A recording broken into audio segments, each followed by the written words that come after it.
بسم اللہ الرحمن الرحیم۔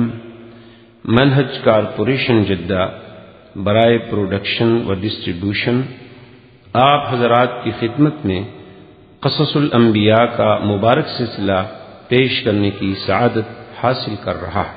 اب آپ اس مبارک سلسلے کا 10واں حلقہ سماعت فرمائیں۔ زمین سے 114 گنا بڑا ہے۔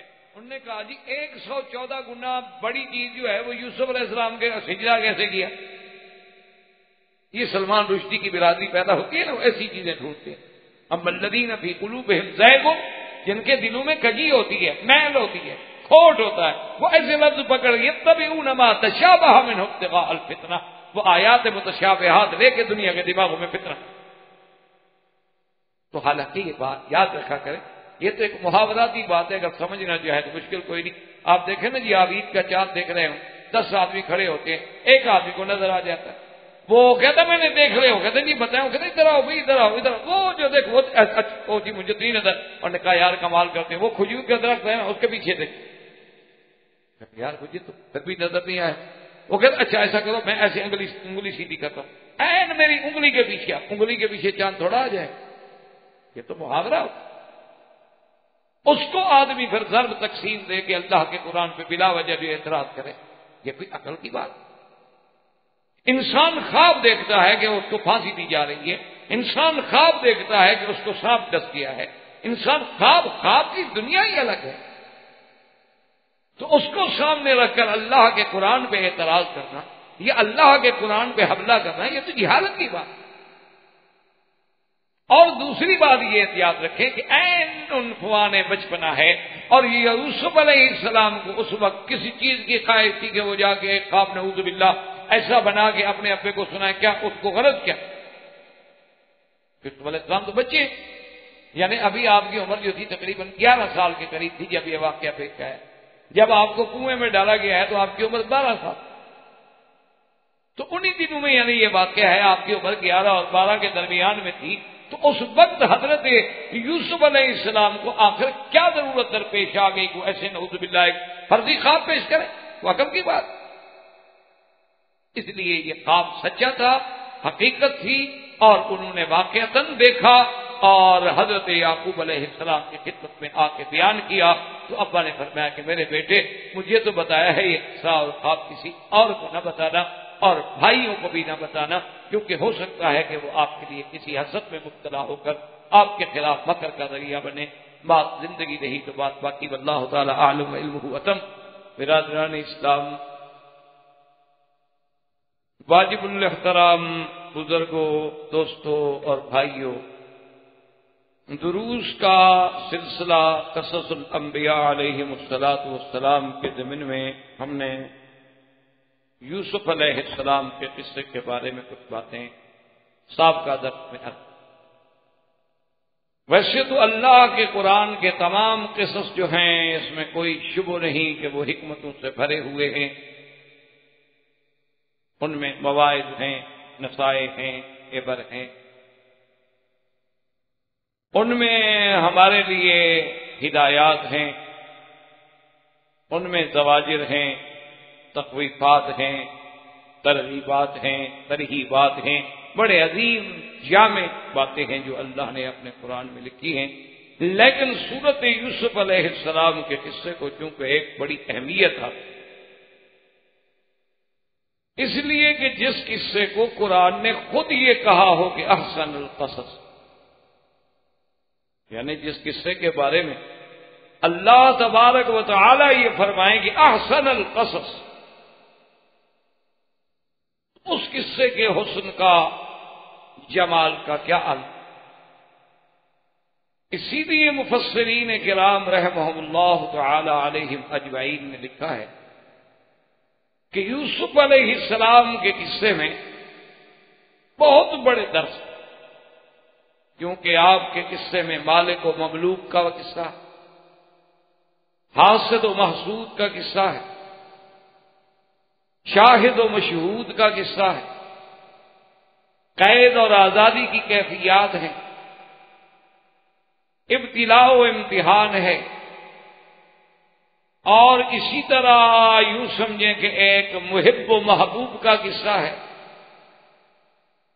اور حضرت یوسف علیہ السلام کی حکمت و دانائی اور علم کی بات ہے، تو یہ قصہ جو ہے اس میں کوئی ایک پہلو نہیں، اس میں عظیم پہلو۔ اسی لیے اللہ کے قرآن نے اس کو احسن القصص۔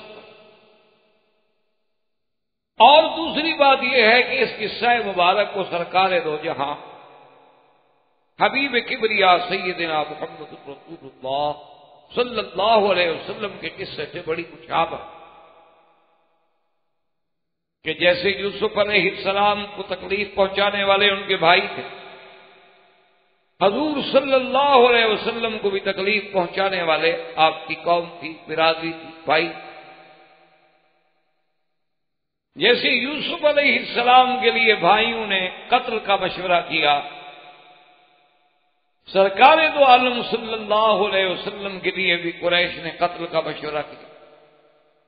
جیسے یوسف علیہ السلام کو اپنا وطن چھوڑنے کے بعد عزت ملی، سرکار دو عالم صلی اللہ علیہ وسلم کو بھی ہجرت کے بعد عظمت ملی۔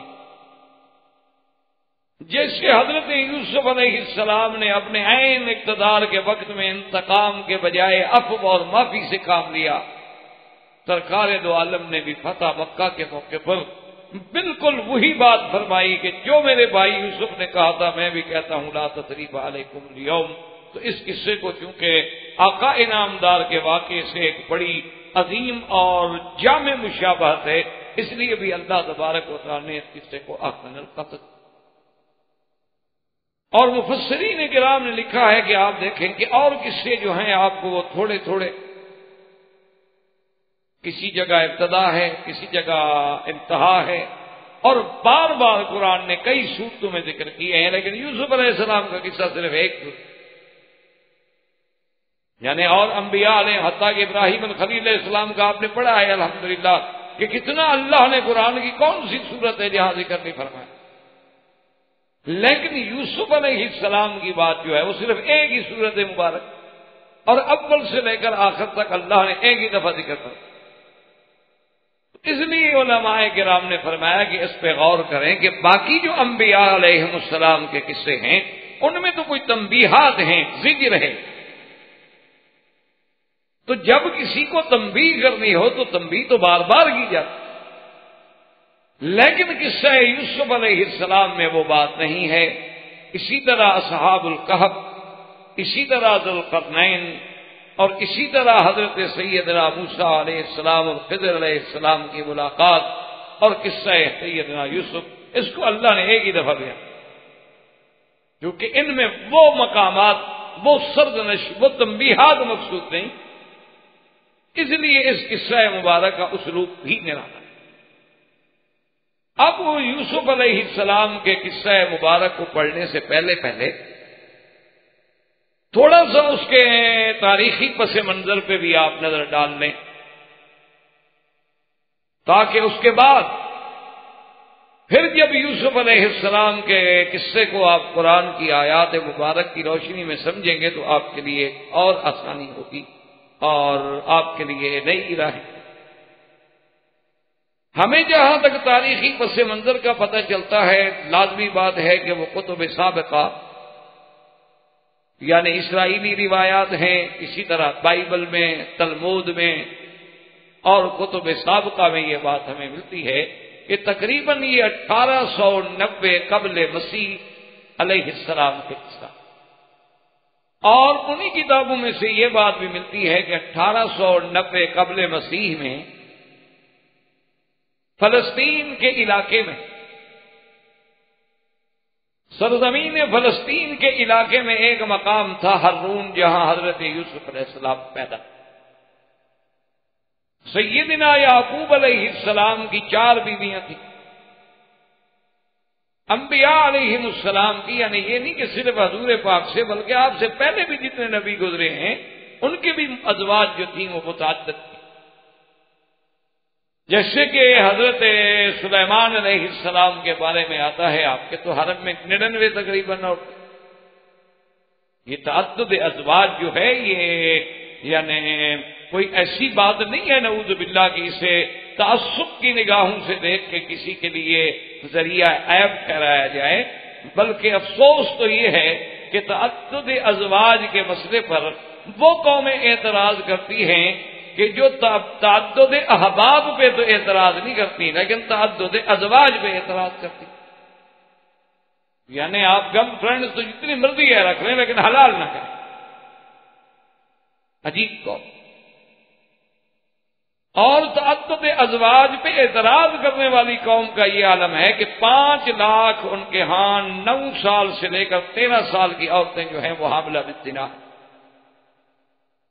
تعدد ازواج پہ اعتراض کرنے والی قوم کا یہ عالم ہے. ابھی آپ نے 3-4 روز پہلے اخباروں میں پڑھا ہوگا کہ 14,000 عورتوں کا یہ مسئلہ بنا ہوا ہے کہ جب اسکول ٹائم آیا بچوں کے داخلے کا تو انہوں نے کہا کہ بچے کے باپ کا نام بتائیں تو وہ نہیں بتا سکتی. وہ کہتی ہیں ہم کیا بتائیں، کون اس کا باپ؟ تو اب اس کے لیے پورے کمیٹیاں بیٹھی ہوئی ہیں، قانونی ماہرین بیٹھے ہوئے ہیں کہ باپ کے کھانے میں کیا لکھتے. تو بہرحال حضرت یعقوب علیہ السلام کی 4 اور ایک بی بی جس کا نام راہیل تھا، یا بعض روایات تلمود میں اس کا نام راحل بھی کہا گیا ہے، لیکن زیادہ راجح راحیل. راحیل کے بطن سے حضرت یوسف علیہ السلام اور آپ کے شقیق بھائی جو ہے بنیامین پیدا، اور بی بی لیا سے اور باقی بیویوں سے حضرت یعقوب علیہ السلام کے تقریباً یعنی آپ اندازہ فرمائیں کہ 12 اولادیں. تو اس لیے ابتدا ہی میں ذرا آپ ذہن میں رکھیں گے، چونکہ یہ ابتدا میں مائیں الگ تھیں، یعنی یوسف علیہ السلام اور بنیامین کی ماں الگ ہے، باقی بھائیوں کی مائیں الگ ہیں. تو وہ فطری طور پر جو سوکنوں میں ایک تضاد ہوتا ہے، ایک اختلاف ہوتا ہے، ایک دوسرے سے تھوڑا سا بودھ ہوتا ہے، اس کا اثر بچوں پر بھی آتا ہے. اور اسی طرح ایک بات یہ بھی یاد رکھیں کہ بعض مورخین نے جو یہ لکھا ہے کہ یوسف علیہ السلام کے زمانے میں مصر کا بادشاہ فرعون تھا، یہ بات غلط. زمانہ یوسف علیہ السلام میں مصر پر عمالقہ، قوم عمالقہ کا قبضہ تھا. یہ عمالقہ جو ہیں اصل میں چرواہے تھے، لیکن اللہ نے ان کو مصر کی حکومت دے دی. یہ تو اللہ کا شان ہے. تو عز من تشاء وتذل من تشاء بیدک الخیر. یہ کوئی عجیب بات نہیں. اب تو یہ ہمارے یعنی سامنے عالم کے واقعات ہیں کہ بہت چھوٹے چھوٹے لوگ جو ہیں بڑے بڑے اعلیٰ مناصب پہ آ جاتے. تو یہ قوم عمالقہ جو ہے یہ اصل میں چرواہے تھے، لیکن تھے عربی نسل. انہوں نے مصر پہ جا کے قبضہ کیا، کنٹرول کیا، اور یوسف علیہ السلام کے زمانے میں ان کا 15واں خاندان ہے جو حکومت کر رہا. اور اس دور میں جو بادشاہ تھا اس کا نام ابو قیس.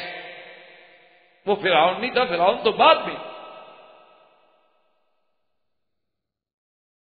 اور اسی طرح ان کے وزیر خزانہ جو ہے، وزیر مالیہ جو ہے، وہ عزیز کہلاتا تھا. اور پھر قوم عمالقہ کے بعد قوم پرستی کے نام پہ تحریکیں اٹھی. جیسے آج بھی دنیا میں آپ دیکھتے ہیں کہ کہیں بنگالی ہے، کہیں سندھی ہے، کہیں ہندی ہے، کہیں افغانی ہے، کہیں کچھ ہے. یہ قومیت کے نام پہ عصبیت پھیلانے کے لیے تحریکیں ہوتی ہیں. ورنہ تو مسلمان ہے چاہے کہیں بھی ہو. ہم سب سے پہلے تو مسلمان ہیں، اس کے بعد تو صرف تعارف کی بات ہے کہ آپ ہندی کہلاتے ہیں، وہ پاکستانی کہلاتا ہے، وہ کشمیری کہلاتا ہے. اصل رشتہ جو ہے وہ تو ایمان کا رشتہ. انما المؤمنون اخوة. تمام ایمان والے جو ہیں ایک دوسرے کے بھائی. اسی لیے اسلام کا جو سب سے عظیم چارٹر حجۃ الوداع کا، اس نے میرے آقا نے واضح فرما دیا کہ لا فضل لعربی علی عجمی ولا لاحمر علی اسود الا بالتقوی کسی عربی کو اجمی پہ فضیلت نہیں، کسی گورے کو کالے پہ فضیلت نہیں، مگر تقوی سے۔ جو جتنا اللہ سے زیادہ ڈرتا ہے اتنا زیادہ شان ہوتا ہے۔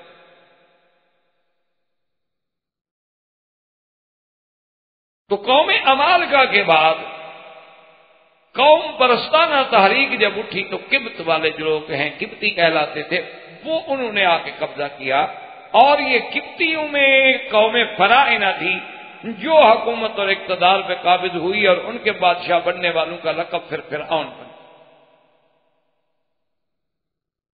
جیسے حبشہ میں بادشاہی کرنے والوں کا لقب نجاشی، فارس میں کسریٰ، اور روم میں ہرقل، مصر میں فرعونہ فرعون کہلاتے تھے۔ تو ان قبطیوں نے آ کے پھر قبضہ کیا، اور خدا کی شان دیکھیں کہ حضرت یوسف علیہ السلام تو عمالقہ کے زمانے میں وہاں پہنچے تھے، اس وقت قبطیوں کی حکومت نہیں، اور یوسف علیہ السلام نے جب اقتدار سنبھالا ہے تو آپ کی عمر تقریباً 30 سال،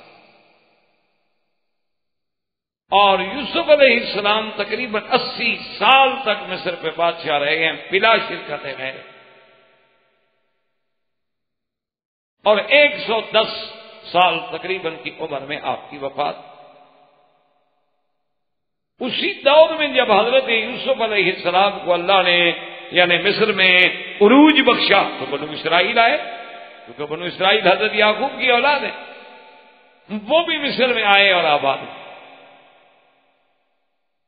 اب جب قوم آئی قبطیوں کی، فرائنہ آئے، تو ان نے سب سے پہلے عمالقہ اور بنو اسرائیل پہ مظالم ڈھائے۔ انہوں نے 2.5 لاکھ عمالقہ کو مصر سے نکالا، اور بنو اسرائیل پہ ظلم کے پہاڑ توڑ ڈالے۔ اس کے بعد پھر ان کی نجات کے لیے اللہ نے موسیٰ علیہ السلام کو پیدا کیا۔ تو اسی طرح اسی پس منظر میں کتاب تلمود میں اور بائبل میں ہمیں یہ بھی ملتا ہے کہ حضرت یوسف علیہ السلام کی پیدائش 1890 کی ہے، اور آپ نے وہ جو خواب دیکھا ہے اور جب کنویں میں ڈالے گئے تو اس وقت آپ کی عمر تقریباً 17 سال ہو گئی تھی، 1906 کا تقریباً یہ کتاب۔ اور حضرت یوسف علیہ السلام کو جس کنویں میں ڈالا گیا تھا وہ بھی کتابوں میں ذکر آیا ہے کہ وہ شمال میں تھا، قسم، شمال قسم میں ایک جگہ تھی دوتن، وہی وہ کنواں تھا جس کنویں میں حضرت یوسف علیہ السلام کو ڈالا گیا۔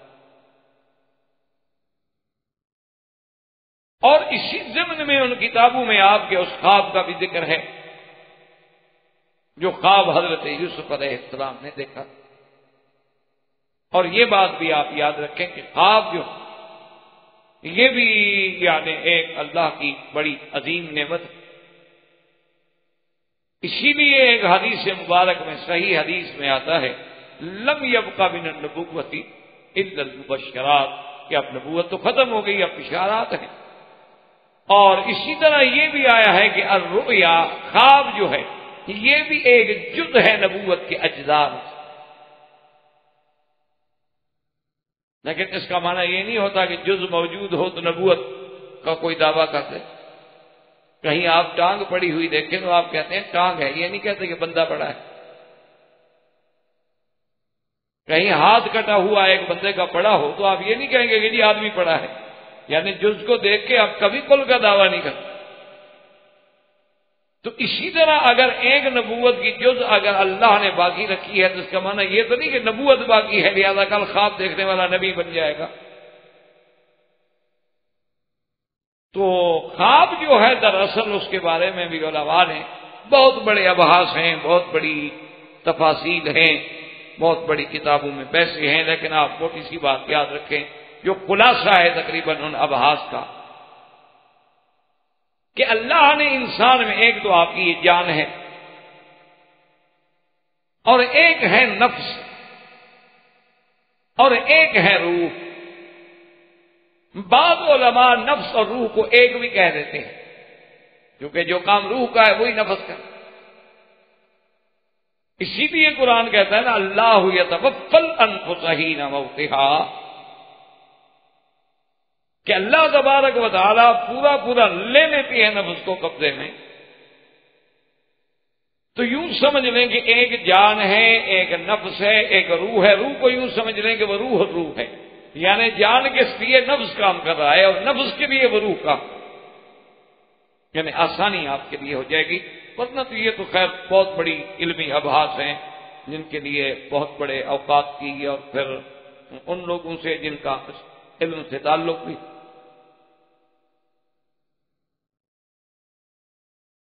تو اب یہ ہوتا ہے کہ جب انسان مثلا سوتا ہے یا مدہوش ہے، تو جب نفس انسانی تدبیر بدن سے فارغ ہو جاتی ہے. اب سو گئے نا آپ جاگ رہے ہیں، کام کر رہے ہیں، تو وہ تو ساتھ تدبیر کر رہی ہے. اب آپ سو گئے تو گویا نفس انسانی جب تدبیر نفس سے فارغ ہوئی، اب اس کو کچھ قوت متخیلہ کے ذریعے کچھ صورتیں اللہ دکھا دے. پھر آگے ان کی کیفیات ہوتی ہیں، یا تو جو ہم نے دن میں کہا وہ پیش آ گیا، یا شیطانی خواب آ گئے، یا اللہ کی طرف سے رحمانی خواب آ گئے. اور اس کے لیے بھی حکم ہے کہ لا یذکر الا علی حبیب لبیب، کہ جب بھی خواب ذکر کریں کسی دوست پہ اور عقل والے سمجھدار عالمات. کیونکہ حضور پاک صلی اللہ علیہ وسلم نے فرمایا کہ الرؤیا، خواب جو ہے یہ ایسی ہے جیسے کسی پرندے کے پاؤں پہ رکھا ہو، جیسے تعبیر بھی واقع ہو گئی. اچھا ایسا کیوں ہو جاتا ہے کہ وہ تقدیر معلق، ایک تقدیر مبرم ہے جو کبھی تبدیل نہیں ہو، اور ایک تقدیر معلق ہے وہ یہ لکھا ہوتا ہے کہ بھی اگر آپ نے یہ درس دیا تو ہم آپ کو یہ ثواب دیں. تو یہ معلق نہیں دیا تو نہیں دی. تو اسی طرح وہ بھی تقدیر معلق کی قسم ہے کہ حضور نے فرمایا کہ جیسے اب صاحب تعبیر نے تعبیر دے دی بس وہ واقع ہو جاتا ہے. تو اگر تعبیر اچھی دے گا انشاءاللہ تو اچھی بات واقع ہوگی. اچھا دوسرا یہ ہے کہ تعبیر اگر غلط دے گا تو آدمی ایک وسوسے اور ایک مصیبت اور ایک ذہنی طور پر یعنی سائیکالوجی کے طور پر بھی وہ پریشان ہو جائے گا.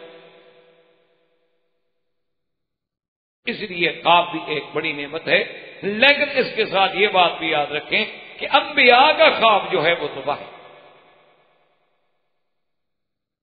وہ تو ایسے ہے جیسے اللہ کی وحی بس.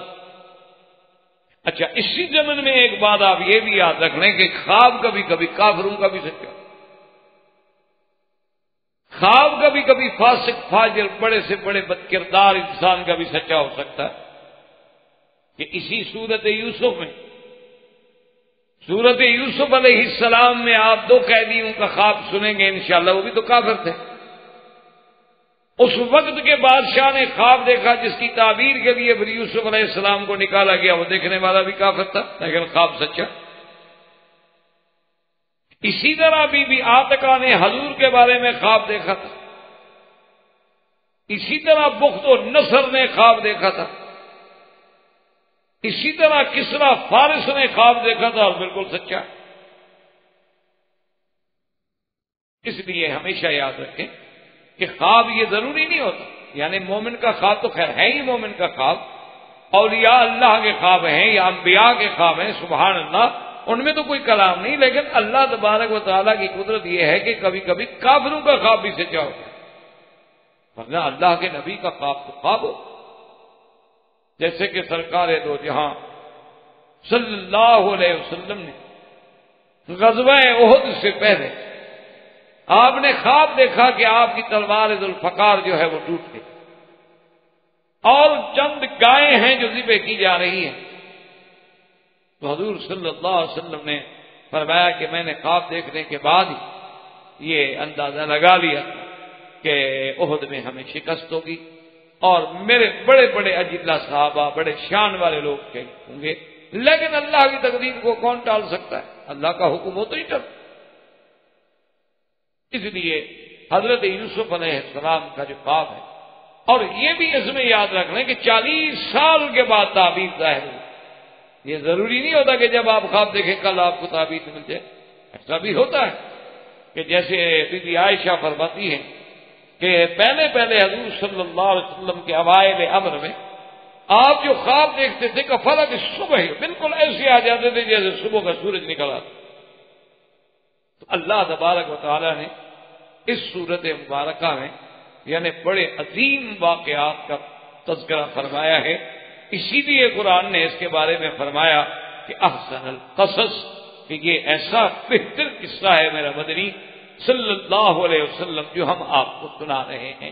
تو اب آپ کے دماغ میں تھوڑا سا ایک پس منظر جو ہے حضرت یعقوب علیہ السلام کے خاندان کا اور حضرت یوسف علیہ السلام کا اور ان مقامات کا جہاں جہاں حضرت یوسف علیہ السلام گزرے تھے، اور یہ سارا جو ہے ارض فلسطین میں ہے، یوں سمجھ لیں شام کے علاقے میں، اور وہ قافلہ جو حضرت یوسف علیہ السلام کو نکالنے والا ہے وہ شرق اردن جو آج کل آپ کا اردن کہلاتا ہے، اسی شرق اردن سے مصر جا رہا تھا، اور انہوں نے آ کے راستے میں اس واقعے کے بعد آپ کو نکالا.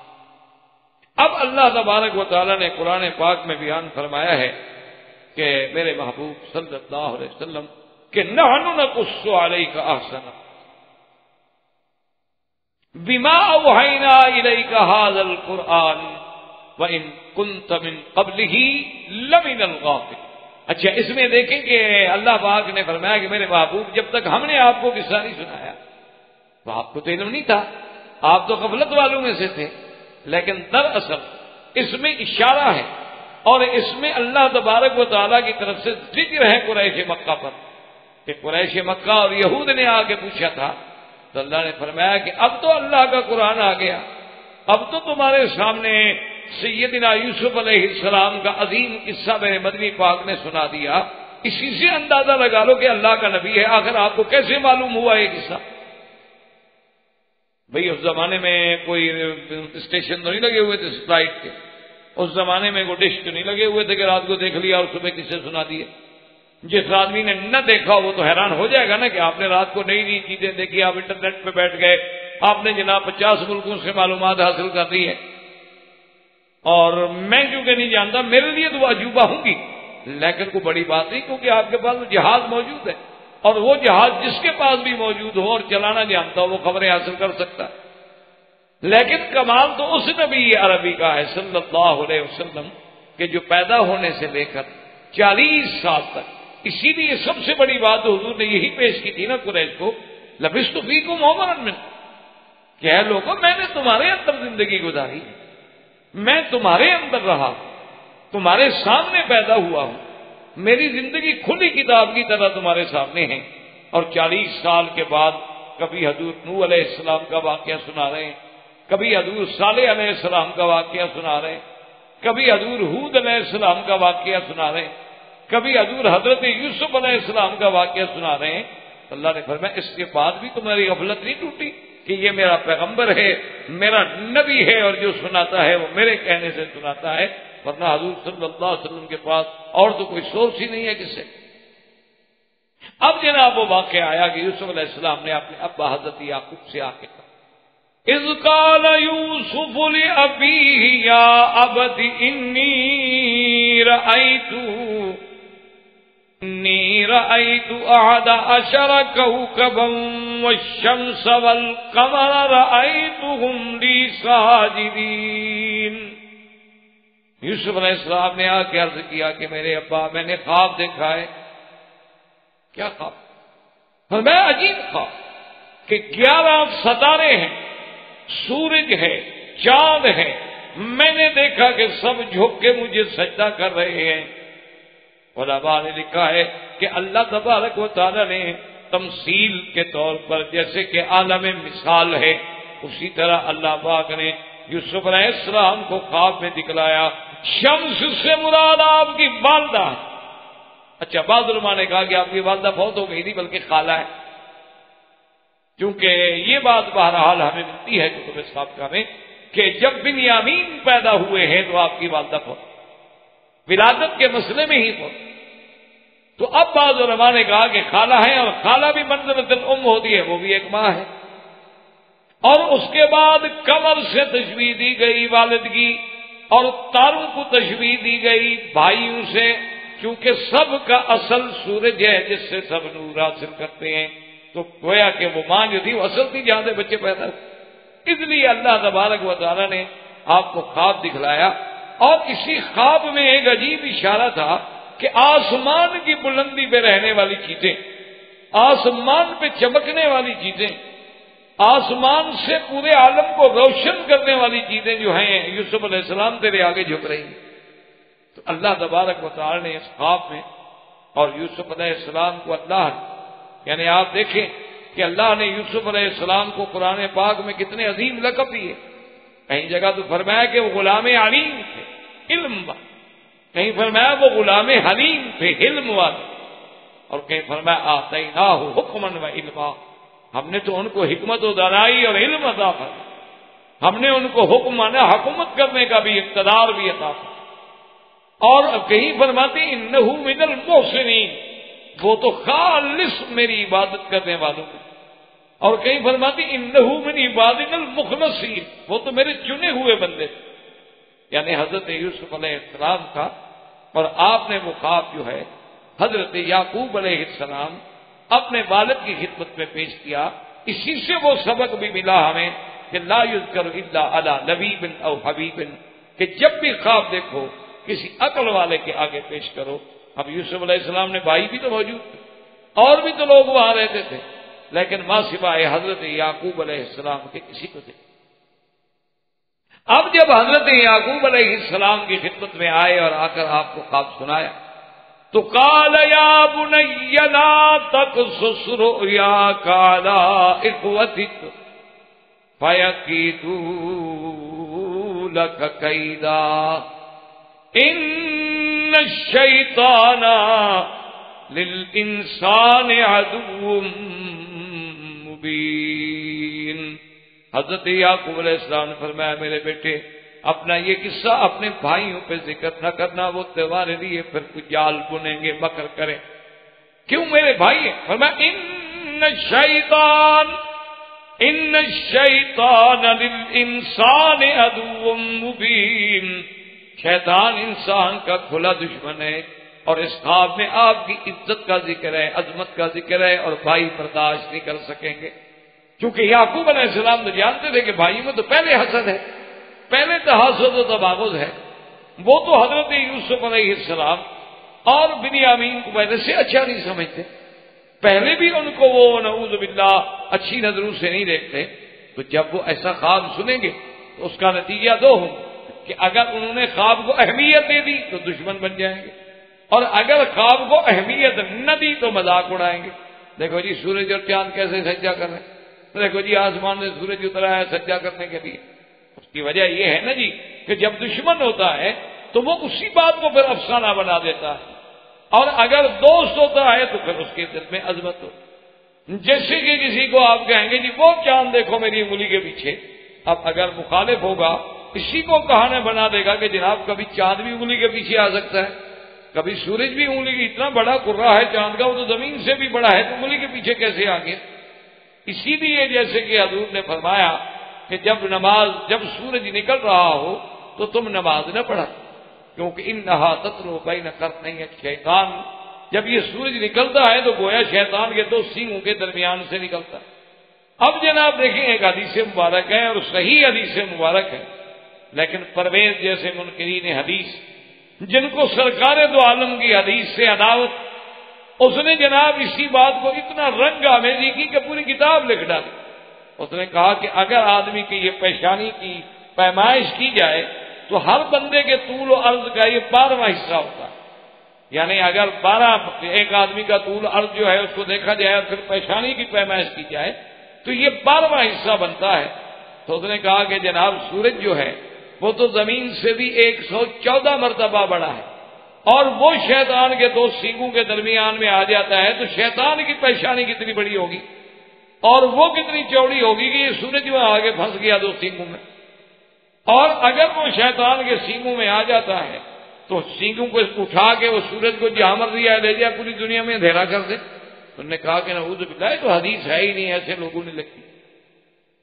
حالانکہ بالکل جاہلیت کی بات تھی، بات محاوراتی تھی کہ شیطان جو ہے وہ چونکہ جانتا ہے کہ یہ وقت جو ہے عباد الشمس کا ہے، سورج کے پجاریوں کی عبادت کا وقت ہے تو وہ آگے آگے کھڑا ہو جاتا ہے، گویا کہ سورج اس کے سینگوں کے درمیان میں ہے۔ یہ معنی تھوڑا ہے کہ حقیقتاً سورج سینگ میں آ گیا یا حقیقتاً وہ سورج تک پہنچ گیا، وہاں جائے تو جل نہ جائے، وہاں تو پہنچ ہی نہیں سکتا ہے ابلیس، وہاں کیسے جا سکتا ہے سورج کے اتنے قرب میں؟ تو ایک محاوراتی بات کو دشمنی نے اپنی نظر سے فسانہ بنا دیا۔ اس لیے حضرت یوسف علیہ السلام کو یعقوب علیہ السلام نے نصیحت فرمائی کہ اے بیٹا مہربانی کر کے یہ بات جو ہے اپنے بھائیوں کو نہیں بتلانا، کہیں ایسا نہ ہو کہ تم پھر کسی مکر کا اور قید کا شکار ہو جاؤ۔ اور قید کا معنی ہوتا ہے کہ خفیہ طریقے سے کسی کو نقصان پہنچانا، اور وہ ایسا کیوں کریں گے؟ ہیں تو تمہارے بھائی، باپ بھی ایک ہے، ویسے بھی اچھے ہیں، مومن ہیں، لیکن شیطان بھی تو بڑا دشمن ہے نا، وہ دوسروں کو عداوت میں مبتلا کرتا ہے۔ اور اس کے بعد یعقوب علیہ السلام نے حضرت یوسف علیہ السلام کو یہ بھی فرمایا وَكَذَلِكَ يَجْتَبِيكَ رَبُّكَ وَيُعَلِّمُكَ مِن تَأْوِيلِ الْأَحَادِيثِ۔ کتنی بڑی بشارت ہے۔ یعقوب علیہ السلام نے کہا کہ میرے بیٹے تیرے رب نے تجھے چن لیا ہے اور تمہیں خواب کی تعبیر کا علم بھی عطا فرمائیں گے۔ اشارہ ہو گیا کہ باقی بھائی نبی نہیں بنیں گے، ان بھائیوں میں اللہ نے یوسف کو چن۔ یوسف علیہ السلام کی شان ایسی ہے کہ اللہ تبارک و تعالی نے ان کے تمام بھائیوں میں سے ان کو چنا۔ اسی لیے سرکار دو جہاں سیدنا محمد رسول اللہ صلی اللہ علیہ وسلم فرماتے ہیں کہ لیلۃ المعراج میں جب میری ملاقات ہوئی یوسف علیہ السلام سے، فرماتے ہیں کہ اللہ نے اس کو جو جمال دیا ہے اوتی شطر الجمال، کہ اللہ نے جو حسن پیدا کیا، جو جمال پیدا کیا، اس کا آدھا یوسف کو دیا اور آدھا ساری دنیا کو دیا۔ تو اندازہ لگا ہے کہ یوسف علیہ السلام کا جمال کیا۔ تو یہاں سے حضرت یعقوب نے یہ بھی اشارہ فرما دیا کہ اللہ نے آپ کو چن دیا ہے۔ اللہ آپ کو تعبیر الاحادیث، اس کا معنی علماء نے لکھا تعبیر رویا، اور بعض علماء نے فرمایا کہ نہیں، حکومت کرنے کا اور بات کرنے کا فن، کہ فیصلے کرنے کی قوت۔ وَيُتِمُّ نِعْمَتَهُ عَلَيْكَ وَعَلَىٰ آلِ يَعْقُوبَ كَمَا أَتَمَّهَا عَلَىٰ أَبَوَيْكَ مِن قَبْلُ إِبْرَاهِيمَ وَإِسْحَاقَ إِنَّ رَبَّكَ عَلِيمٌ حَكِيمٌ۔ اور اللہ اپنی نعمت کو پوری کریں گے جیسے آل یعقوب پہ نعمت پوری کی ہے، اور جیسے اللہ نے ان کے والدین پہ اس سے پہلے سیدنا ابراہیم و اسحاق پہ اپنی نعمتیں پوری کی، ان کو نبوت کے لیے چن لیا، کیونکہ تیرا رب جو ہے وہ علم والے بھی ہیں اور حکمت والے۔ اب اللہ نے فرمایا لَقَدْ كَانَ فِي يُوسُفَ وَإِخْوَتِهِ آیات للسائلین۔ اللہ نے فرمایا کہ یوسف اور اس کے بھائیوں کے قصے میں بڑی نشانیاں ہیں پوچھنے والوں کے لیے، کیونکہ یعقوب نے اصل میں یہ تھا کہ بنو اسرائیل چاہتے تھے امتحان لینا۔ یہ یہود قوم جو ہے بڑی عیار، بڑی مکار، تو وہ آگے حضور سے ایسے ایسے سوال کرتے تھے، اور کبھی کبھی قریش کو بھی سکھا دیتے تھے تاکہ حضور کی نبوت کا امتحان لیا جائے۔ کبھی اصحاب کہف کے بارے میں سوال کیا، کبھی ذوالقرنین کے بارے میں سوال کیا، کبھی روح کے بارے میں سوال کیا، کبھی جنت میں سب سے پہلی جو مومن کو غذا کھلائی جائے گی اس کے بارے میں سوال کیا، کبھی جنت کی زمین کی مٹی کے بارے میں سوال کیا۔ اسی طرح انہوں نے آ کر حضرت آقا انعامدار سیدنا محمد رسول اللہ صلی اللہ علیہ وسلم نے یوسف علیہ السلام کے بارے میں بھی سوال کیا کہ حضور آپ جانتے ہیں کہ یوسف علیہ السلام کا کیا واقعہ ہے؟ اللہ تبارک و تعالیٰ نے یہ صورت مبارک ان کے رد میں، ان کے جواب میں اتاری۔ اس لیے اللہ فرماتے ہیں کہ یوسف علیہ السلام اور اس کے بھائیوں میں، اس کے بھائیوں کے واقعات میں بہت بڑی نشانی ہے ان پوچھنے والوں کے۔ اور یاد رکھیں کہ صرف پوچھنے والوں کے لیے نہیں ہے، بلکہ اس قصے میں تو آیات ہیں، اس قصے میں تو نشانیاں ہیں، اس قصے میں تو بہت بڑی عظمت اور ہدایات ہیں، اور پوری کائنات کے لیے ہیں جو بھی اس سے فائدہ اٹھانا چاہے۔ اب اللہ فرماتے ہیں قالوا ليوسف واخوه احب الى ابينا منا ونحن عصبة ان ابانا لفی ضلال مبین. اب وہ بھائی آپس میں بیٹھے، آپس میں جمع ہو، کہنے لگے کہ عجیب بات ہے کہ یوسف اور اس کا بھائی بنیامین وہ سب سے زیادہ محبوب ہے یعقوب علیہ السلام کو. حضرت یوسف علیہ السلام، حضرت یوسف یوسف یوسف بنیامین، ان کا تو اتنا بڑا خیال ہے، حالانکہ وہ صرف 2 ہیں اور ہم تو 10 ہیں پورے، یعنی ہم تو جماعت ہیں، لیکن ہمارا خیال کوئی نہیں، ہم سے اتنی محبت کوئی نہیں. معلوم یہ ہوتا ہے کہ ہمارا ابا جو ہے وہ اللہ رحمت فرمائے وہ ضلال ظاہر میں. یاد رکھیں کہ ایک ضلال کا معنی ہوتا ہے گمراہ. اللہ معاف کرے، نبی گمراہ تو نہیں ہو سکتے، اور اگر یعقوب علیہ السلام کے بیٹے اپنے باپ کو گمراہ سمجھتے ہیں تو مسلمان ہی نہ رہے.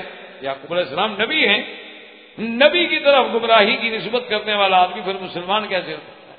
اس لیے ہمیشہ یاد رکھیں کہ دلال جو ہے وہ ہدایت کے مقابلے پر بھی ہوتا ہے، کہ جو اس لیے ہے نا یہدہ اللہ فلا مضل لہ ومن یضللہ فلا ہادی لہ، تو ہدایت کے مقابلے پر دلال کا لفظ آتا ہے.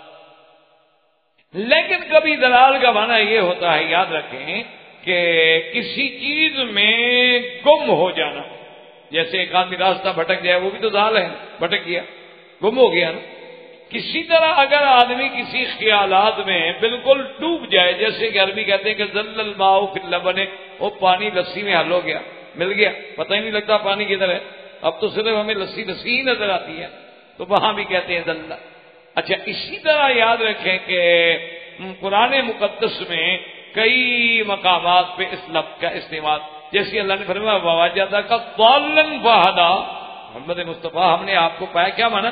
یعنی آپ بالکل مستغرق ہو چکے تھے اور آپ اس مسئلے میں اپنی حیرت میں کھو چکے تھے کہ بھئی پورے عالم کو، پوری دنیا کو میں نے توحید کی دعوت دینی ہے، کیسے دوں گا، کیسے میں اللہ کی دین کی دعوت پہنچاؤں گا؟ تو اللہ نے فرمایا پھر ہم نے آپ کو راستہ بتلا دیا کہ کیسے کرنا ہے. اس لیے ہمیشہ یاد رکھیں کہ دلال جو ہے وہ ایک معنی میں استعمال نہیں ہو.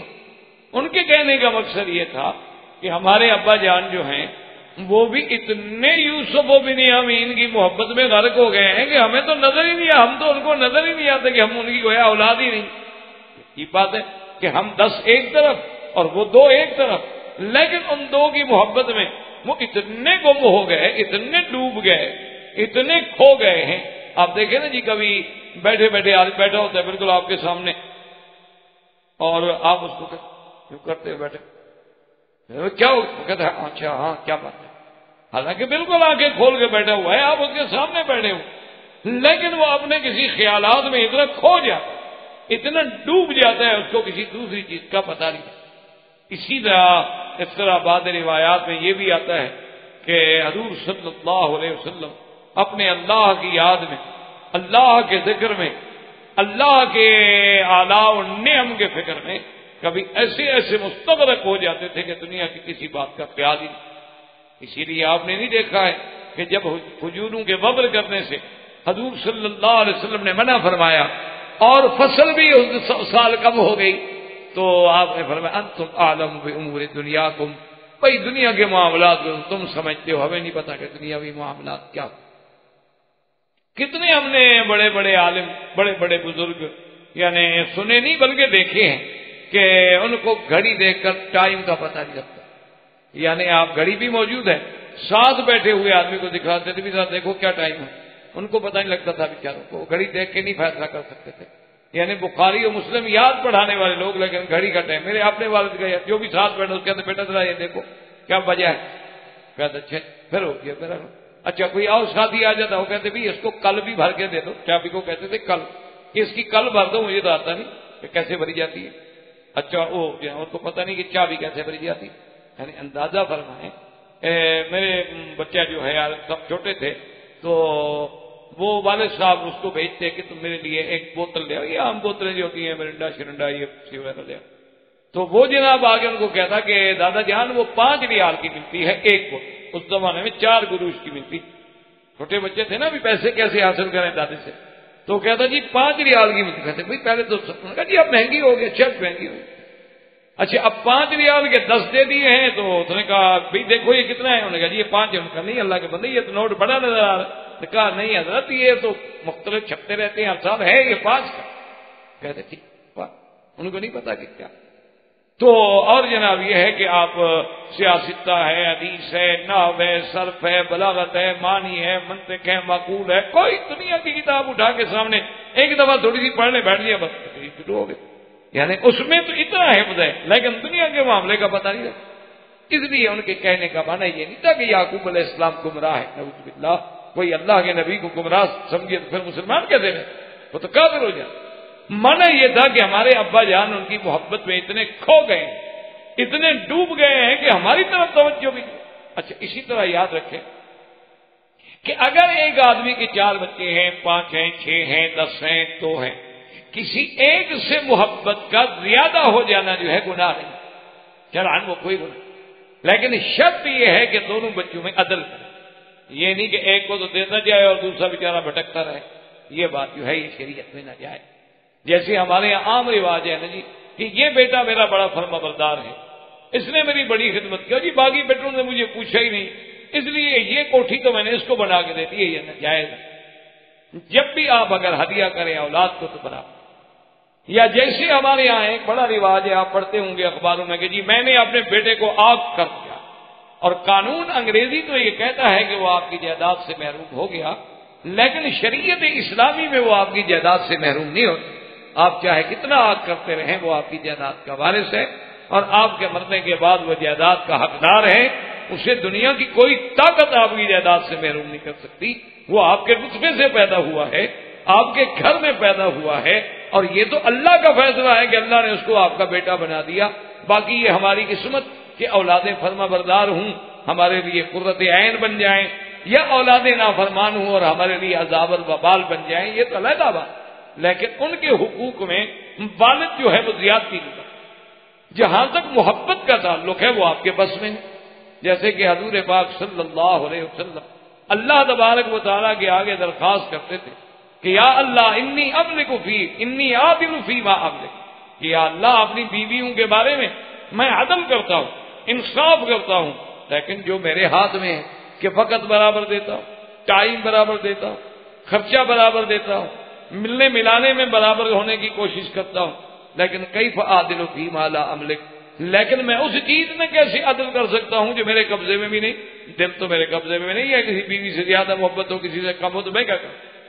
اس لیے علماء نے لکھا ہے کہ اگر کسی اولاد سے بندے کو زیادہ محبت ہے تو یہ کوئی جرم نہیں، یہ اللہ کے ہاتھ میں ہے کہ دل میں کسی کی محبت زیادہ ڈال دی، جیسے کہ حضرت یوسف علیہ السلام اور بنیامین کی محبت جو تھی وہ اللہ تبارک و تعالی نے زیادہ دل میں ڈال۔ اب جناب بھائیوں نے مشورہ کیا اور اسی سے تحاسد پیدا ہوا۔ اب انہوں نے مشورہ کیا کہ اقتلوا یوسف وطرہ ارضا یخل لکم وجہ ابیکم وتکونوا من بعدہ قوما صالحین۔ انہوں نے کہا ایسا کرو قتل کر دیتے ہیں یوسف، بالکل ختم، جب رہے گا نہیں بات کیا کرے گا، 2 دن 4 دن غم کرے گا، رو رو کے بیٹھ جائے، آخر آدمی کو صبر آئی جائے۔ اچھا بات یہ ہے کہ جب یوسف وہ نہیں ہوگا سامنے تو پھر ہماری طرف خود بخود ہی رجوع کرے گا نا۔ دیکھو نا جب اچھا چلا جائے تو برے کی طرف ہی آدمی کہاں جائے؟ 2 بیٹے ہیں بندے کے، ایک اچھا ہے خدمت گزار ہے، ایک نالائق ہے، اگر خدا نہ خاصا اچھا چلا جائے تو آخر کیا کرے؟ کہے گا یار اب تو تم ہی بچے ہو نا، اب تو میرا سہارا تم ہی رہ گئے ہو، اب میری لکڑی تو تم ہو بھائی، اب تو میرا ہاتھ تم نے ہی پکڑنا ہے۔ تو اس لیے پھر خود بخود یعقوب علیہ السلام ہماری طرف متوجہ۔ اور باقی یہ رہی بات کہ ہم قتل کرتے ہیں اور اتنا بڑا جرم کریں تو بعد میں توبہ کر لیں گے، ویسی بات ہی پر اچھے بن جائیں، ٹھیک ہو جائیں، جب ہمیں ان کی محبت مل جائے گی تو ہم بھی پھر ٹھیک ٹھاک ہو جائیں گے۔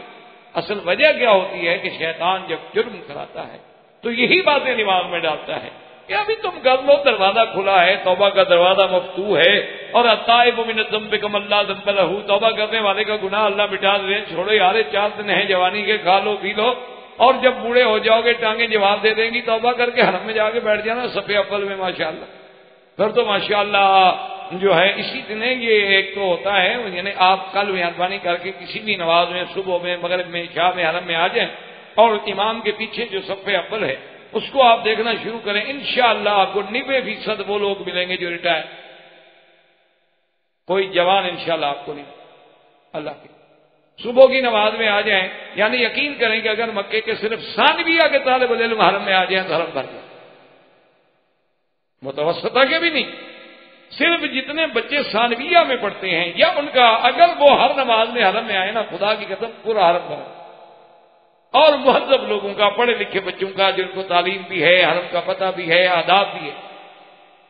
لیکن جناب اب آپ دیکھیں انشاءاللہ وہ لوگ بیٹھے ہوتے ہیں صف اول میں جن سے محکمہ تنگ آ گیا، اس نے نکال دیا، گھر والے بھی تنگ آ گئے کہ دادا جان ہر وقت عذاب بنے ہوئے ہیں، کھانس کھانس کے ہماری نیند خراب کی ہوئی ہے، وہ بھی 4 بجے کے بجائے 2:30 بجے گھڑی لگا دیتے ہیں، بجان تہجد کا وقت ہو گیا ہے، اور حرم شریف میں پڑھو تو سبحان اللہ کتنا بڑا ثواب ہوگا، کہیں گے دفعہ ہوا، پھر 9 بجے سے پہلے تو نہیں آتا نا واپس، اس وقت تک تو ہم آرام کر کے سو لیں۔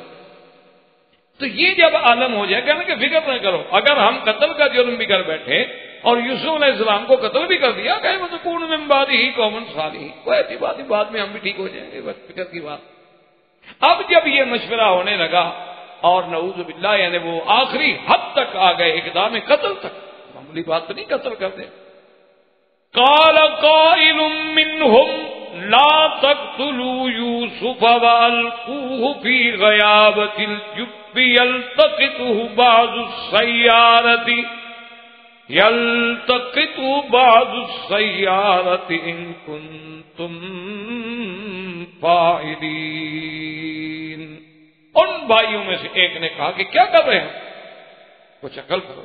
بعض علماء نے لکھا ہے کہ وہ یہودا تھا، لیکن قرآن نے نام نہیں لیا، قرآن پاک نے اخوہ یوسف کا نام ذکر نہیں فرمایا، اور یہ قرآن نے سنت اللہ ہے، اللہ پاک نام سے بات نہیں کرتا۔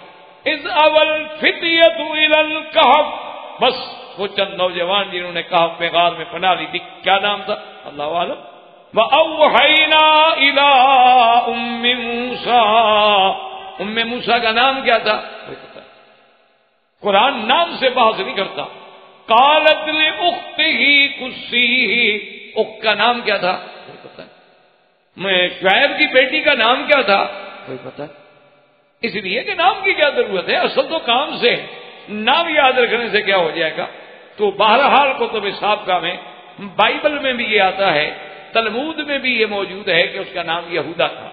اس نے اپنے بھائیوں سے کہا کہ خیال کرو یار، کیوں اتنی حد تک گزرتے ہو کہ بھائی کو قتل کرو، یہ بات نہ کرو، مقصد تو تمہارا یوسف علیہ السلام سے جان چھڑانا ہے، تو ایسے کرتے ہیں کہ کسی دور جا کے کسی جنگل کے کنویں میں، غیر آباد کنویں میں ڈال دیتے ہیں، چلو یا تو کنویں میں جب ڈالیں گے غیر آباد کنواں ہے، اندر سانپ ہوں گے، پتہ نہیں بلائیں ہوں گی، وہی یوسف کو کھا جائیں گے اور یوسف ختم ہو جائیں گے، کم از کم ہم اپنے ہاتھ سے تو قتل نہ کریں، اپنے ہاتھ سے مارنا اور ایسی جگہ پہ چھوڑ آنا کہ کوئی اور چیز آپ کو ڈس لے اور بات لے، یا اگر یوسف علیہ السلام وہاں بچ اور کسی جانور نے نہ ڈس، آپ اگر بچ گئے تو پھر یہ بات ہوگی کہ کوئی نہ کوئی قافلہ گزرے گا، کوئی نہ کوئی گزرنے والے گزریں گے، اندر وہ روئیں گے، چیخیں گے، آواز سنیں گے تو وہ نکال لیں گے، اگر وہ بھی نکال کے لے گئے تو ہمارے تو کام ہو گیا نا، اگر تم کرنا چاہتے ہو۔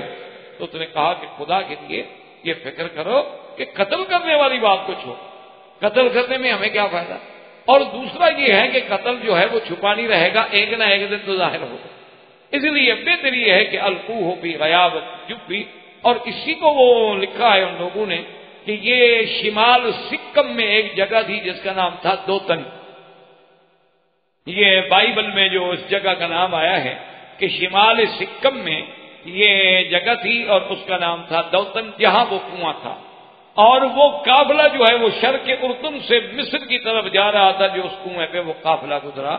یہ چیزیں جو ہیں کتب سابقہ میں جیسے بائبل ہے یا اور اسرائیلی روایات کی کتب ہیں یا روایات کعب احبار ہیں اور روایتوں میں یہ چیزیں ہمیں ملتی ہیں کہ ان بھائیوں نے یہ مشورہ کیا اور آخر میں اسی بات پہ اتفاق کر دیا کہ چلو بھی قتل ہم نہیں کرتے ہیں لیکن آپ کو کسی جگہ چھوڑ دیتے ہیں۔ اللہ تعالی عالم و علمہ عدم۔ برادران اسلام، واجب الاحترام بزرگوں، دوستوں، بھائیوں، عزیز، نوجوانوں، قصص الانبیاء علیہم الصلوات والتسلیم کے سلسلے میں ہم سیدنا یوسف علیہ السلام کے قصہ مبارک کا مطالعہ اور مذاکرہ کر رہے ہیں۔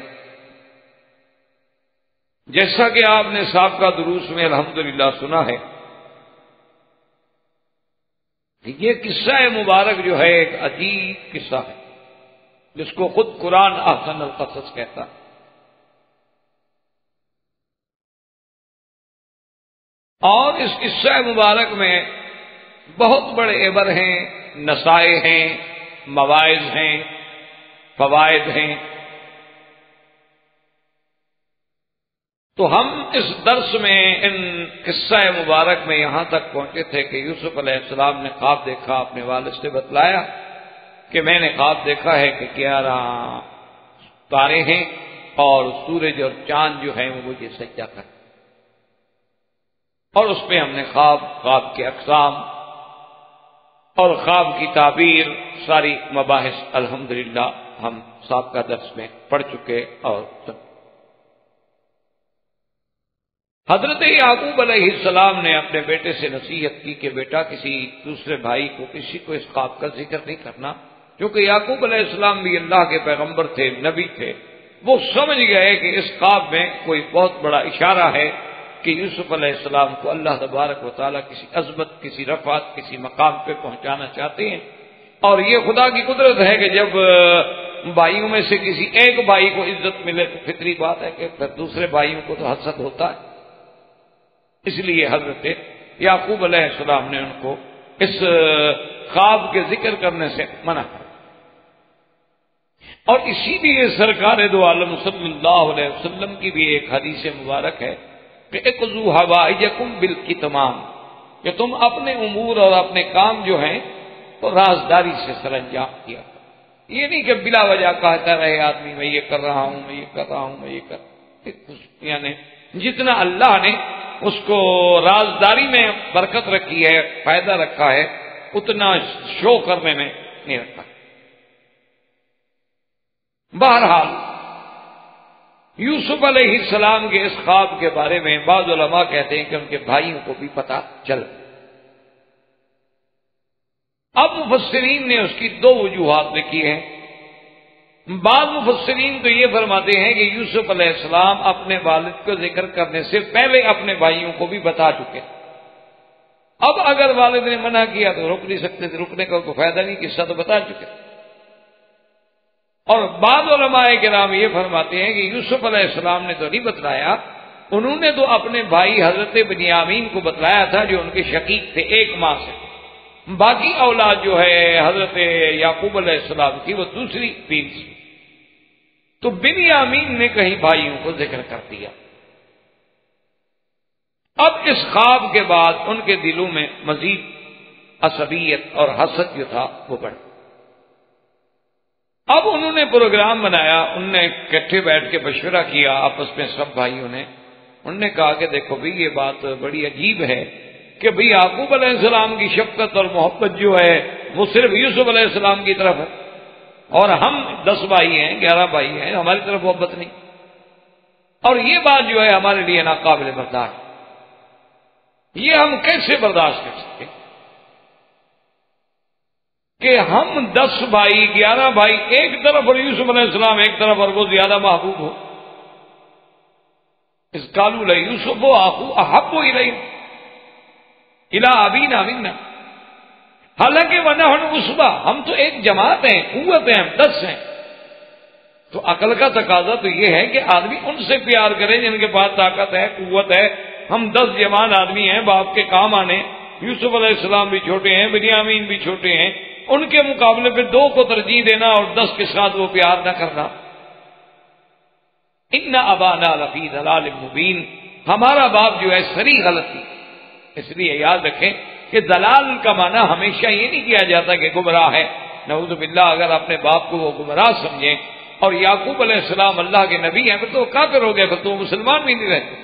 اللہ کے نبی کو گمراہ کہنے والا، یہ اللہ کے نبی کی شان میں توہین کرنے والا بندہ جو ہے وہ تو مسلمان نہیں رہتا۔ اسی لیے امت کا اس پر اتفاق ہے کہ اگر کوئی شخص اللہ کے نبی کی شان میں کوتاہی کرے، اللہ کے نبی کی شان میں کوئی ایسی گستاخی کرے یا گستاخانہ لفظ اپنی زبان سے نکالے، وہ تو زندیق ہے اور اس کی سزا موت ہے۔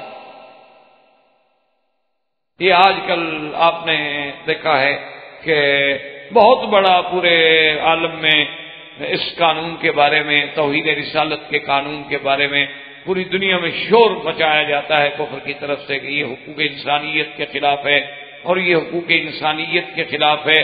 ہر آدمی کی حریت ہے، آزادی ہے، ہر آدمی کو یہ حق حاصل ہے کہ وہ کیا سوچتا ہے، کیا کہتا ہے، کیا پڑھتا ہے، اس پر نہیں پابندی لگائی جا سکتی۔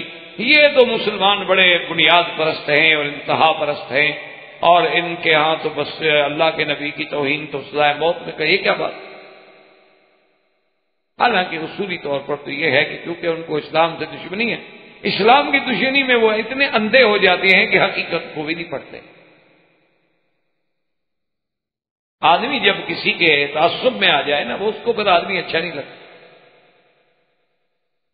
ان کو اسلام سے کچھ اتنا وہ الرجک ہیں، اور ان کو پتا ہے کہ اگر دنیا میں کبھی کسی نے ہم سے مقابلہ کیا یا ہمارے سامنے آیا یا ہم پر غالب آئے تو یہی دین اسلام۔ ورنہ پہلی بات تو یہ رکھیں کہ توہین رسالت میں صرف حضور پاک کی ذات مبارک نہیں، بلکہ اگر کوئی حضرت عیسیٰ علیہ السلام کی بھی توہین کرے تو وہی سزا ہے، حضرت موسیٰ علیہ السلام کی توہین کرے تو وہی سزا ہے۔ توہین رسالت کسی رسول کے بارے میں بھی توہین کرے، یہ نہیں کہ صرف حضور صلی اللہ علیہ وسلم کے بارے میں۔ ایک بات تو یہ آپ نے دیکھنا، اور دوسری بات یہ ہے کہ کون سا دنیا میں ایسا ملک ہے، ایسا دستور ہے کہ جو اپنے آئین سے باغی ہو یا اپنے بادشاہ سے باغی ہو یا اپنے اس ملک کی مقتدرہ قوت سے باغی ہو اور اس کی سزا موت نہیں رکھی گئی؟ کون سا دنیا میں قانون؟ کوئی ایک مجھے دستور بتا دے۔ ہر ملک میں باغی کی سزا موت ہے، اور یہ تو پھر صرف ملک کا باغی نہیں، یہ تو ہمارے دین کا باغی ہے۔ اور اسی لیے ایک فلسفے کو سمجھیں کہ اسلام لانے کے لیے جبر نہیں کیا جاتا کہ آپ کسی کو جبر کریں کہ جی آپ کلمہ پڑھیں، غلط۔ آپ ہندو کو جبر نہیں کریں گے، آپ سکھ کو جبر نہیں کریں گے، یہود و نصارہ کو جبر نہیں کریں گے۔ آپ ان کو اسلام کی حقانیت، اسلام کے دلائل، اسلام کی آیات، اسلام کے براہین، اسلام کے محاسن ان کے سامنے رکھیں گے۔ اگر ان کا دل قبول کرتا ہے فاہلاً وسہلاً، اگر نہیں کرتا لا اکراہ فی الدین، کوئی جبر نہیں۔ لیکن جب کوئی آدمی اسلام کو قبول کر لے، آپ دیکھیں نا جی کہ آپ نے اگر آئین کی وفاداری کا حلف اٹھا لیا ہے، پھر اگر آپ اس حلف کی مخالفت کرتے ہیں تو اب آپ باغی ٹھہرتے ہیں۔ لیکن اگر آپ نے حلف نہیں اٹھایا، آپ نے اس کو تسلیم ہی نہیں کیا، آپ نے تو کلمہ پڑھا ہی نہیں، تو آپ کوئی جبر نہیں کرتا۔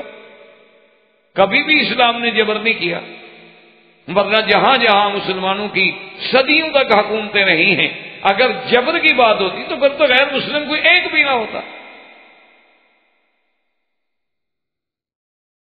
حالانکہ اسلام کے خلاف ہر حکومت نے جبر کیا ہے، زمانہ روم سے لے کر، فارس سے لے کر، کیسر و کسرا سے لے کر آج تک جتنی کافر قوتیں ہیں، سب سے بڑا ظلم جو ہے وہ مسلمانوں پہ ہے۔ آج دیکھ رہے ہیں آپ ان کو جو کچھ شیشان میں ہو رہا ہے اس پہ انسانی حقوق یاد نہیں آتے۔ کوسووا میں کیا ہوا، انسانی حقوق کی کوئی بات نہیں۔ لبنان میں کیا ہوا، انسانی حقوق نہیں مجروح ہوتے۔ کشمیر میں کیا ہوا، انسانی حقوق نہیں مجروح ہوتے۔ یعنی اب ان کے اپنے وہاں کے چیف منسٹر کہہ رہے ہیں کہ یہاں ظلم ہو رہا ہے، یہاں یہ ہو رہا ہے، اس کے باوجود بھی کچھ۔ اس لیے ان کی باتوں میں آنے کی ضرورت نہیں ہے۔ تو ایک قاعدہ ہے، ایک مسلمہ اصول ہے کہ جو آدمی اللہ کے نبی کی توہین کرے، آپ کی شان اقدس میں کوئی گستاخی کرے، اس کی سزا موت ہے۔ تو انہوں نے جو کہا کہ ان ابانا لفی ضلال مبین، پھر تو کافر ہو گئے، زندیق بن گئے۔ اس لیے علماء نے فرمایا کہ ہمیشہ یاد رکھیں کہ ہر جگہ ایک لفظ کا معنی ایک نہیں ہوتا، اس کے سیاق و سباق کو دیکھنا پڑتا۔ معنی یہ تھا کہ دیکھو جی کہ نحن عصبہ، ایک طرف ہم 10 ہیں، ایک طرف 2 ہیں، ہم جوان ہیں، وہ چھوٹے بچے ہیں، ان کو ہم پر ترجیح دینا غلطی ہے، کھلی ہوئی ہے۔ اس لیے انہوں نے کہا ان ابانا لفی ضلال مبین، ہمارے ابا تو بالکل کھلی ہوئی واضح غلطی میں پڑے ہوئے ہیں کہ ایک ادنا آدمی کو بھی سمجھ آتا۔ تو اس کا بھائی حل کیا کریں اس غلطی کا؟ انہوں نے کہا اس کا حل یہ ہے کہ ابا تو مانتے نہیں، اب ایسا کرتے ہیں کہ اقتلوا یوسف علیہ السلام کو قتل، یا پھر یوسف علیہ السلام کو دور کسی جگہ تاکہ واپس نہ آ سکے۔ تو جب یوسف علیہ السلام کا وجود ہی نہیں ہوگا تو لازمی بات ہے کہ اب والد مجبور ہو کہ پھر ہم سے ہی محبت کرے گا، اور کس سے کرے؟ اگر ایک آدمی کے پاس مثلاً 4 بچے ہیں، ایک انتہائی فرما بردار ہے، لیکن خدا رحمت کرے موت آ گئی تو بیچارہ کیا کرے گا؟ ان 3 کی طرف ہی خود بخود لوٹے گا۔ اور کہنے لگے کہ گو یہ ہماری غلطی تو ہوگی، لیکن ایک تو ہم اپنے بھائی یوسف کے قتل کرنے کے بعد باپ کی محبت حاصل کر لیں گے اور ہم بھی اچھے لوگ ہو جائیں کہ ہم سے اللہ کا نبی محبت کرتا۔ اور بعض علماء نے کہا، کہنے لگے کوئی یہ غلطی ہے لیکن ہم پھر توبہ کر کے ٹھیک ہو جائیں۔ اب قرآن کہتے ہیں کہ قال قائل منهم لا تقتلوا يوسف وَأَلْقُوهُ فِي غَيَابَةِ الْجُبِّ يَلْتَقِطْهُ بَعْضُ السَّيَّارَةِ إِن كُنتُمْ فَاعِلِينَ۔ اللہ فرماتے ہیں کہ ان میں سے ایک کہنے والے نے، قرآن نام نہیں لیتا، اصولی بات یاد رکھے کہ قرآن پاک جو ہے وہ نام سے تعلق نہیں رکھتا کہ نام بیان کرتا ہے، مقصد تو کام سے ہے، مقصد تو ہمیں اس سبق سے ہے جو یوسف علیہ السلام کے سبق میں ہمیں مل رہا ہے کہ دیکھیں کہ بھائی جو ہیں وہ اپنے بھائی کو بربنائے حسد قتل کرنے کے لیے تیار، اور اسی سے اندازہ کریں کہ سب سے پہلا قتل جو ہے وہ بھی تو بھائی نے کیا۔ یعنی جب حضرت حابیل حضرت آدم علیہ السلام کے بیٹے قتل ہوئے ہیں تو اس کو بھی کسی غیر نے تو قتل نہیں کیا، بھائی نے قتل کیا۔ قابیل کون تھے؟ بھائی، اور اسی نے قتل کی بنیاد رکھی۔ تو اس لیے وہ اپنا ایک عربوں کا محاورہ ہے نا جی کہ الاقارب کالعقارب، کہ یہ جو رشتہ دار ہوتے ہیں نا یہ بچھو ہوتے، الف کے ساتھ لکھو، اقارب تو رشتہ دار بنتا ہے قرابت سے، اور اسی کو عین لگا دو تو بچھو بن جاتا ہے۔ تو کہتے ہیں کہ یہ مجبور ہوتے ہیں بیچارے ایک دوسرے کو ڈنگ مارنے سے، الا من ہداہ اللہ، مگر وہ جن کو اللہ نے ہدایت دی۔ اسی لیے حضور پاک صلی اللہ علیہ وسلم نے بھی بدر میں فرمایا تھا بیس العشیرۃ عشیرۃ نبیکم، آپ نے فرمایا ابو جہل، اے عتبہ، ربیعہ، شیبہ، تم کیسے میری برادری ہو، کتنی بری برادری ہو تم، کتنے برے رشتے دار، کیسے لوگ کذبتمونی وصدقنی الناس، کہ تم نے رشتہ دار ہو کر میری تکذیب کی اور لوگوں نے مجھ میرا کلمہ پڑھا اور مجھ پہ ایمان لے آئے۔ اخرجتمونی فآوانی الناس، تم نے رشتہ دار ہو کر مجھے گھر سے مکے سے نکالا اور لوگوں نے مجھے سینے سے لگایا، کیسے تم رشتہ دار؟ تو اس لیے علماء نے بھی لکھا ہے کہ یہ جو قرابت کے مسائل ہیں اسی لیے بہت ہی مشکل ہوتے، اسی لیے وہ کسی ایک اردو کے کسی شاعر کا بھی ایک شعر ہے رشتہ داری کے بارے میں، وہ کہتا ہے کہ یہ عجیب سلگتی ہوئی لکڑیاں ہیں کہ دور ہوں تو دھواں دیں اور قریب ہوں تو جل جائیں۔ پتہ کہ رشتہ دار جو ہوتے ہیں نا وہ ایک ایسی ہیں جیسے سلگتی ہوئی لکڑی ہوتی ہے نا، سلگ رہی ہو، اب بیٹھے ہوں دور تو کچھ نہیں تو دھواں تو دے گی، تنگ تو کرے گی، اور اگر قریب آ گئی آگ کے تو جل گئی، کہ دور ہوں تو دھواں دیں اور قریب ہوں تو جل جائیں۔ تو یہ ایک قدرتی بات ہے کہ جب بھی نعوذ باللہ ثم نعوذ باللہ یعنی سازش قتل، اور وہ بھی یعنی آدم کا بیٹا بھی تو نبی کا بیٹا ہے اور یوسف علیہ السلام بھی نبی کا بیٹا اور خود نبی ہے، لیکن سازش کرنے والے کون ہیں؟ بھائی۔ اسی لیے شورش کاشمیری جو ایک بہت بڑے اپنے وقت کا خطیب، ادیب، شاعر، بڑا عجیب آدمی تھا، گزرے ہیں، تو بہرحال وہ کافی عرصے سے اختلاف کے بعد بھٹو صاحب سے ان کی صلح ہوئی، تو بھٹو صاحب نے کہا کہ اچھا کشمیری صاحب، اچھا شورش صاحب، اب سابقہ باتوں کو مٹی ڈالیں، آج کے بعد میں آپ کا بھائی ہوں۔ تو اس نے کہا جی بھائی تو یوسف کے بھی بہت تھے، پتہ نہیں آپ کون سے بھائی بن رہے ہیں میرے، اب یہ تو اللہ کو پتا ہے، آپ میرے بھائی تو بن رہے ہیں لیکن میرا خیال ہے کہ آپ بھی کہیں یوسف کے بھائی ثابت نہ ہوں۔ تو بہرحال مقصد یہ ہے کہ اب بھائی ہیں اور قتل کی سازش ہو رہی ہے، اور بھائی بھی کون؟ نبی، ابن نبی، انا للہ۔ تو ایک بول پڑا، بعض علماء نے لکھا ہے مصحف کا کتب سے، تورات سے اور اناجیل سے، کہ بولنے والا جو ہے ان کا بھائی تھا، اس کا نام تھا یہودا، بعض کہتے ہیں یہودا، اور بعض کہتے ہیں کہ نہیں وہ ان کا بڑا بھائی تھا شمعون، اور بعض کہتے ہیں کہ نہیں ان کا تھا تو وہی بڑا بھائی لیکن اس کا نام جو ہے راؤل تھا۔ بہرحال مختلف نام لکھے گئے، جب قرآن نے نام نہیں لیا تو ہمیں اس الجھن میں پڑھنے کی ضرورت ہی۔ اب اس نے مشورہ دیا، اس نے کہا کہ دیکھو پہلی بات تو یہ ہے کہ تم بھائی کو قتل کرنے کی سوچ رہے ہو، یہ کوئی معقول بات، کوئی عقل کی بات؟ یعنی باپ کی توجہ حاصل کرنے کے لیے بھائی کو قتل کر دو، یہ عجیب بات ہوئی بھائی۔ اچھا اس قتل سے تو باپ کی نفرت بڑھے گی، نہ کہ محبت حاصل کرو گے۔ وہ کہے گا یہ عجیب اولاد ہے کہ جنہوں نے جا کے اپنے بھائی کو قتل کر دیا، اب بھی یہ میری محبت اور شفقت کے حقدار ہیں۔ ایک اور دوسری بات یہ ہے کہ قتل کرنے کے لیے اگر تم بس ضد ہو نا، تو پھر میرے کہنا مان لو کہ بلا وجہ کسی کے خون سے اپنے ہاتھ نہ رنگو، کیونکہ خون جو ہے نا وہ کبھی ضائع نہیں جاتا، اور خون ایک نہ ایک دن ضرور اپنے اثرات جو ہے وہ ظاہر کرتا، وہ ابھی ضائع نہیں جاتا کبھی۔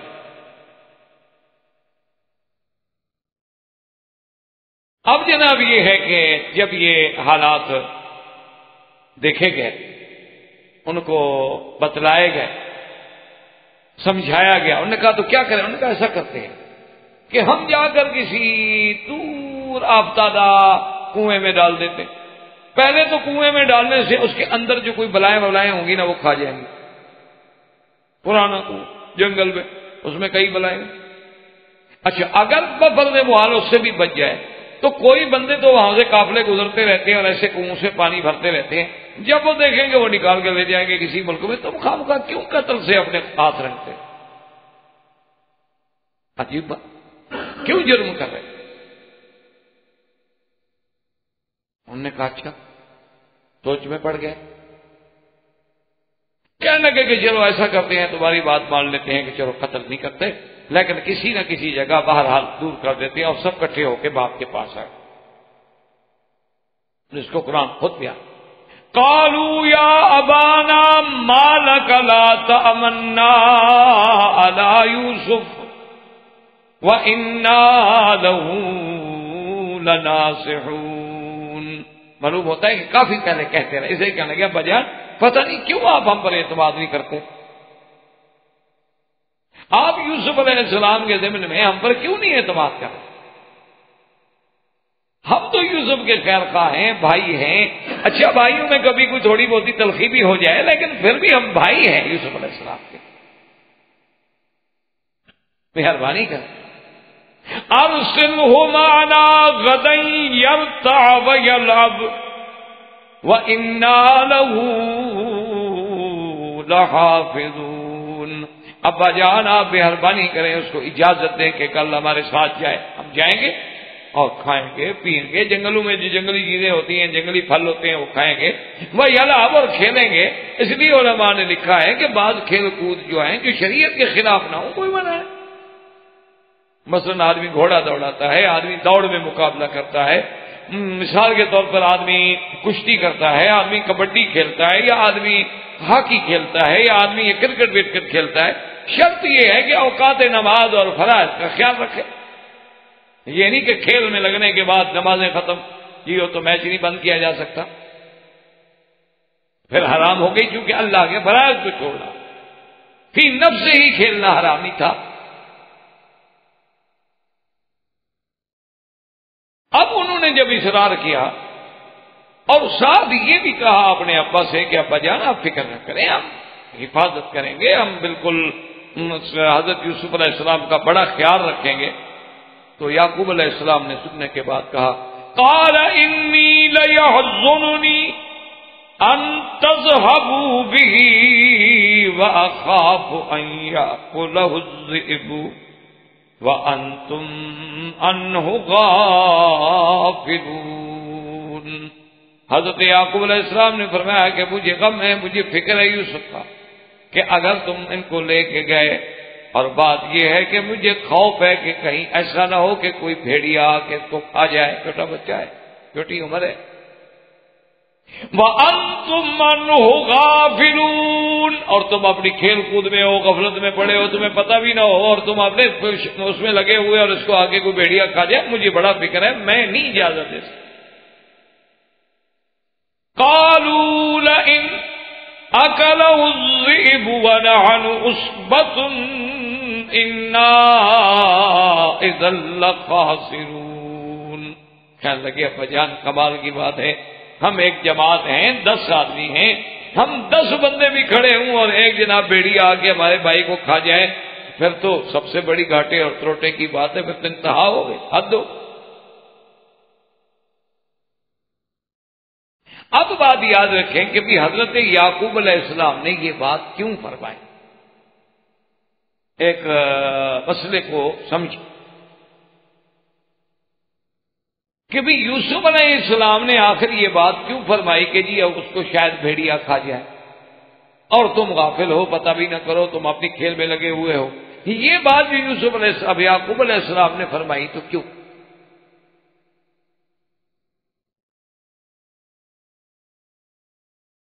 اور مشکل یہ ہوتی ہے، یاد رکھیں کہ ہر باطل فرقہ جو ہے نا جی،